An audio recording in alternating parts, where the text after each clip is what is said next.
Late alpha beta gamma delta भी real numbers, तो यहाँ पे ये चारों नंबर्स रियल नंबर्स हैं। Alpha, beta, gamma and delta. और alpha square plus beta square plus gamma square is not equal to zero. मतलब सारे के सारे जीरो नहीं है। Alpha beta gamma all of them can not be zero. हो सकता है एक जीरो हो जाए, दो जीरो हो जाए, बट तीनों एक साथ जीरो नहीं हो सकते। यही मतलब होता है उनके स्क्वायर का समेशन जीरो नहीं होने का। फिर एक और रिलेशन है आपके पास कि alpha plus gamma is equal to one. Suppose the point this is the mirror image of this point with respect to a plane. कोई प्लेन है आपके पास, 3D में एक प्लेन है आपके पास, और एक पॉइंट दूसरे का इमेज है with respect to this plane. जिस पॉइंट का कोऑर्डिनेट गिवन है वो है 3 2 -1। इसका इमेज हो जाएगा आपका 1 0 -1। ये दोनों पॉइंट एक दूसरे के ऑब्जेक्ट और इमेज है with respect to this plane. तो क्लियरली इसका मिड पॉइंट जो होगा वो प्लेन में लाई करेगा। एक चीज ये हो गया। और जो ऑब्जेक्ट इमेज को आप ज्वाइन करेंगे बेसिकली ये प्लेन के परपेंडिकुलर होगा। तो दो बातें हैं। तो एक पॉइंट आपको मिल जाएगा प्लेन में, मिड पॉइंट लगाइए, x1 + x2/2 टू हो गया, y1 + y2/2 1 हो गया, एंड z1 + z2/2 आपका -1 हो गया। तो प्लेन इस पॉइंट से पास कर रहा है जिसका कोऑर्डिनेट है आपके पास 2 1 और -1। दूसरा कि dr of normal of plane. तो ये जो लाइन है वो खुद इस प्लेन के परपेंडिकुलर है, तो dr of normal of plane क्या हो जाएगा, इस लाइन का dr ही हो जाएगा। अब लाइन का dr कैसे निकालते हैं, जब दो पॉइंट से पास करता है तो difference of coordinate x1 - x2, then y1 - y2 2, z1 - z2 0। आप चाहें तो इसमें 2 से डिवाइड भी कर सकते हैं, because dr is not unique, any multiple of dr is again dr of same line। तो dr of normal of plane ये हो गया।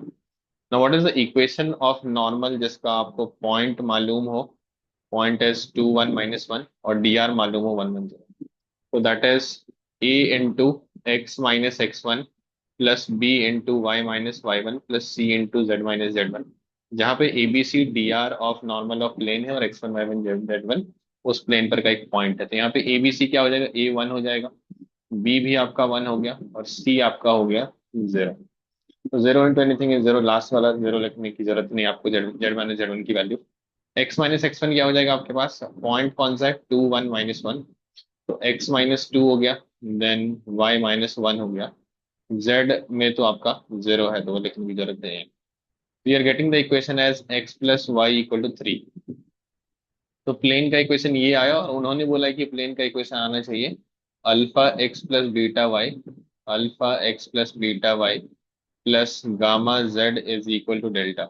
अगर दो इक्वेशन एग्जैक्टली सेम कर्व को रिप्रेजेंट करते हैं तो वहां से आप क्या बोल सकते हैं कि कॉफिशिएंट प्रोपोर्शनेट होंगे। इक्वल करना विल बी लॉस ऑफ जेनरलिटी।